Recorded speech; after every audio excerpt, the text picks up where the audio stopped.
Away Education Services, and we are back for part 2 of our interview with Todd Phillips from Fire Wattle. If you haven't managed to check out the first bit, I'll put that link in the show notes below. Please make sure that you go back and have a watch of that one.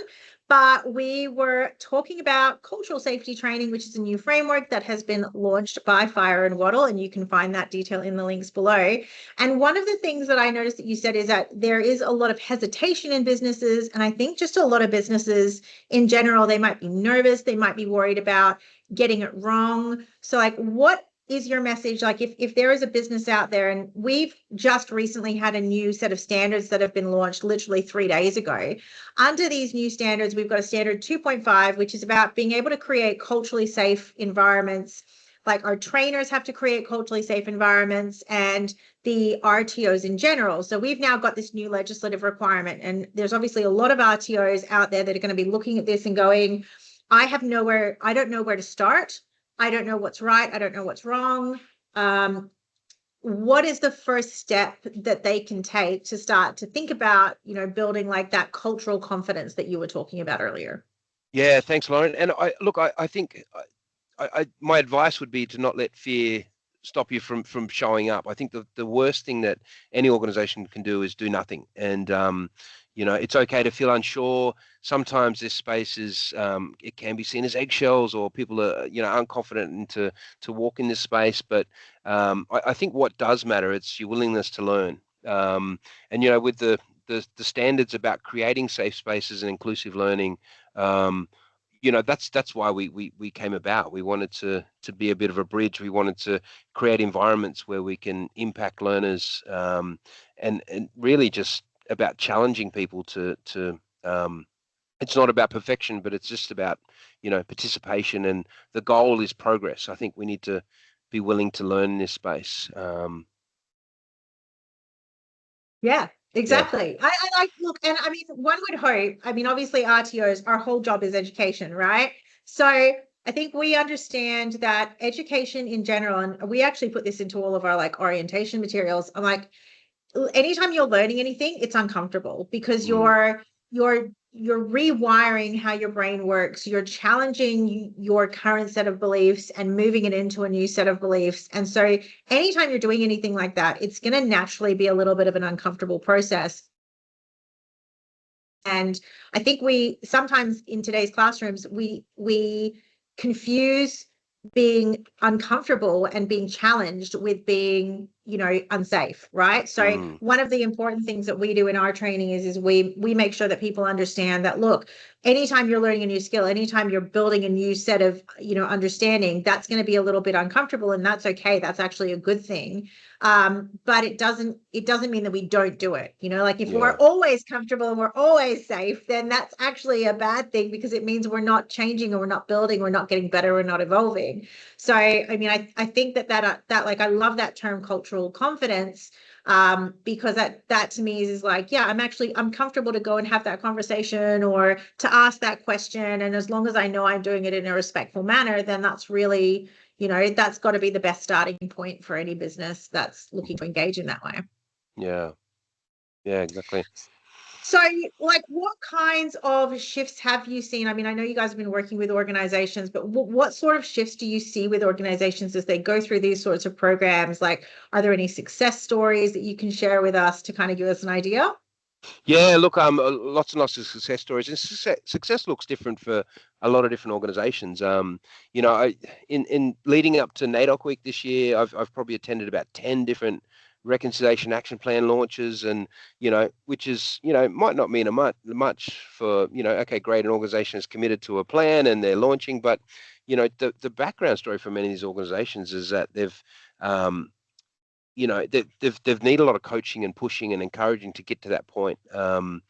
And success, I've seen so many in the last 12 months of organizations, going outside of their sort of comfort zone to create an employment pathway for young Aboriginal and Torres Strait Islander people to come into their organizations. And things like a job for a rural or remote community can be life-changing. I've worked previously in the mining construction area, and been able to employ young Indigenous females and single mums, and all of a sudden they're role models in their community, and their kids just look up to them at their graduation services, ceremonies, and it's really life changing. But that came about because organizations stepped up to the plate and said, you know what, we're going to make a strong commitment in this space. And I'm just really proud that the work we're doing at Fire Wattle, that we've been able to lay that sort of foundation work to give staff some basic knowledge. And we're such a multicultural country that when you talk about things like a welcome to country and a knowledge of country and their significance, some of us take it for granted. We see it at ceremonies at schools, and my kids' schools have it at their assemblies. But for the new family that's just arrived in Australia and they're not really sure, but to be able to break it down and provide that education awareness is really powerful. And that can, I always look at it as the ripple effect, foundation and education, which leads to someone saying, you know what, I want to do more in this space and I want to step up. And then a company makes a bold commitment to do something really tangible. And then that ripples out in the community where we're employing, Aboriginal Torres Strait Islander young people into their organization. And then all of a sudden they're leaders in this space, and and they're on their second and third rap, and they're winning awards. And so lots and lots of examples of success, and it makes us really proud of the work we're doing. Yeah, absolutely. I started out in vocational education and training. I'm just going to say a long time ago. I'm not going to give a number. But I started out working with childcare, and it was moms who had come from, abusive relationships. And the first program I ever ran was, I took 12 moms and they'd come from really bad circumstances, and we got them their Cert 3, and I got every single one of them into a job. And I remember sitting there and we kind of had this like little baby graduation, and, they came up to me and they were like, I can put a roof over my kids' heads now. And like that, watching that change in the education space was literally what like just attached my heart to vocational education and training for pretty much the rest of my life.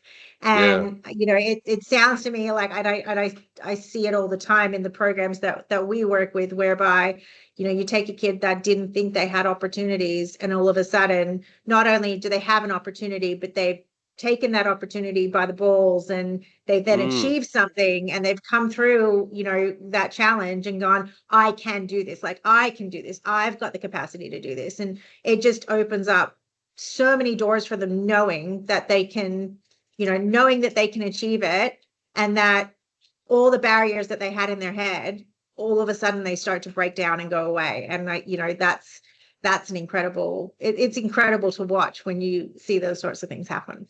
Yeah. And I've got a similar story where I used to run an RTO in a low socioeconomic area of Brisbane, and at the same time we were running it, we started with 5 young Indigenous people in the library, renting out a room in the library, and that sort of grew. So I've got a real passion for making a difference in this space. Yeah, absolutely. So you've said that like success looks very different for different for different organizations and things like that. I think one of the things that I know that this is a concern with these new standards coming in is how do you measure the impact of cultural training beyond like compliance with a standard, having a policy, or like attendance? What are some of the ways that you can actually measure the impact of that training, or of that program within the organization? Yeah, so I guess the in relation to the standards, like we've created our online modules are short, sharp, and really impactful. How do we measure success? Well, I think part of that is that we've got a growing number of organizations and RTOs coming to us saying, hey, we want to engage with your training. We've got some really good feedback from other organizations or competitors. And just our feedback, like we're getting feedback from our attendees to say, hey, what did you like about it? Because when I wrote the curriculum, I kind of wanted to do something that was really different and engaging and gave people tangible things they could put their hands to. I always look at it as the head, heart, and hands. You can have the head stuff and have the information and give people information.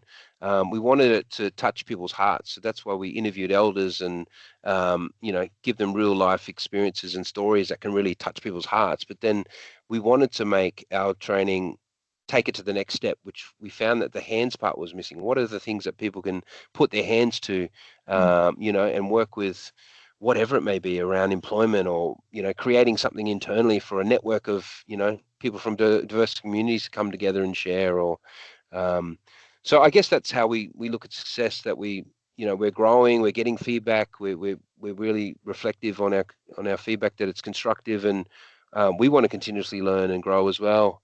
But yeah, we at the end of the day, we want to make an impact, and we want to challenge organizations to go the next level. If we're not, we won't do it. So Yeah. So I guess, I mean, to some extent, like the success of this program is going to be having the organizations go through the program, do the training.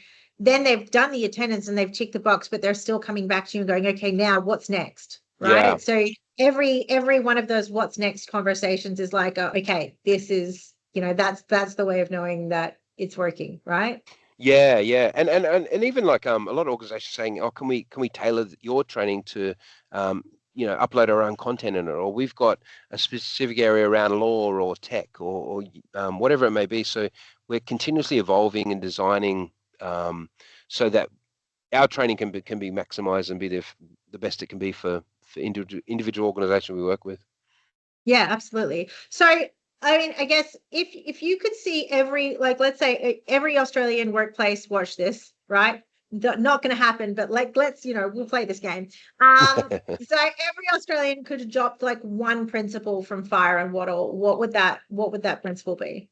Yeah, look, I think it's nothing about us without us. I think that's a slogan that's been going around for a number of years now. But if it's about meaningful inclusion for all Australians, I would really preface that we don't design strategies or programs, without Aboriginal and Torres Strait Islander involved in the process.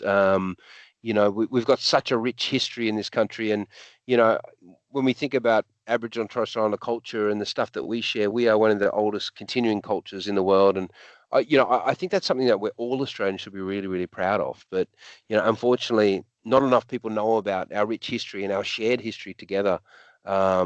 But my message would be that inclusion can't be retrospective. It needs to be built in from the start. And yeah, we just need to aim really high in what we're trying to achieve. Awesome. So for listeners who are wanting to take the next step, like let's say we obviously we get trainers who watch this, we get organizations who watch this. Can individuals engage with the training? Does it only have to be at an organization level? Yeah, no, absolutely. Individuals, we get, we get calls all the time saying, "Hey, I'd love to just engage with your training," and we've got, a total of 6 modules, but they might only want to do a couple. They can engage with that. All of our training and outlines of our courses are on fireandwattle.com.au. Yeah, absolutely. But yeah, and the other thing too, which is really cool, is we're getting organizations saying, "Hey, maybe we could." While it is self-paced learning, but they can do group activities where they can, sort of really feed off each other, engage in the content. We had an organization the other day saying, they were so enthused about the training that they set up their own book club, and they're meeting, Oh, every fortnight to engage in some of the Indigenous literature that they're engaging in. So that's pretty cool as well. oh, that's wicked. That's awesome. Mm. All right. So as I said, guys, we're going to put all of the links below so that you can go and access Fire and Waddle. You can also find out more about the Deadly Coders program. It is an amazing company. I've been watching and working with them for a couple of years now too. So by all means, go and check them out as well. But thank you so much, Todd, for joining me for these 2 podcasts. It's been really enjoyable, and I'm hoping that a lot of RTOs will now be able to breathe a sigh of relief and have a way to go forward on making sure that they can maintain their compliance and hopefully do it in a meaningful way as well. Awesome. Thanks, Lauren. Really appreciate your time and being able to Thank share. Absolutely. Thank you so much, guys. This is Lauren for Anawaya Education Services.